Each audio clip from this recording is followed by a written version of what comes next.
What is going on, guys? It is Matt with Sith Bricks, and as promised, I've got my first Flashback Friday here. As you can see, it is the beautiful Darth Vader from the original Star Wars CCG that came out in 1995. Yeah, this thing is old. It's almost 30 years old. As you can see, I've got a little playware across the top there. I've had this card since then when I got it. For those that don't know, the Star Wars CCG game that came out in 1995 to 1996, or I'm sorry, it's 1995 to 2001, was incredibly popular trading card game at the time.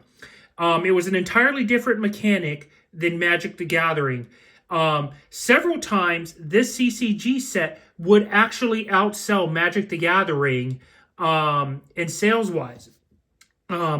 It relied on a very popular game mechanic where the actual cards in the deck provided your life force, whereas in Magic and other games you needed dice and tokens and all these other things to forfeit your to do your life. Well, in this game, the cards themselves were the actual life force.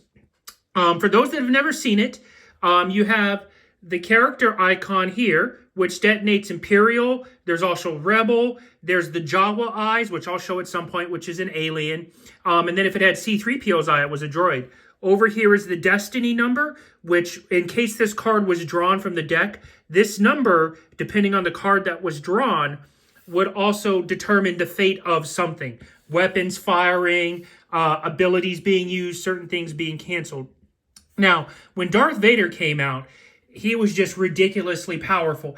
As you can see, Power 6, Ability 6. He's a Dark Jedi, obviously. Ability 7 in this game is for Dark Jedi Masters. There's only 3 of them in the game.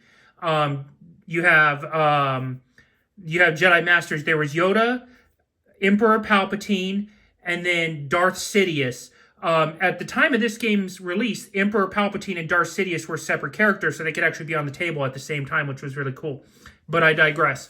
Over here, you have the 6 and the 8. The 6 is the deploy cost. So that's how many force cards it takes from your pile to deploy. The 8 is the forfeit cost. That's pretty high.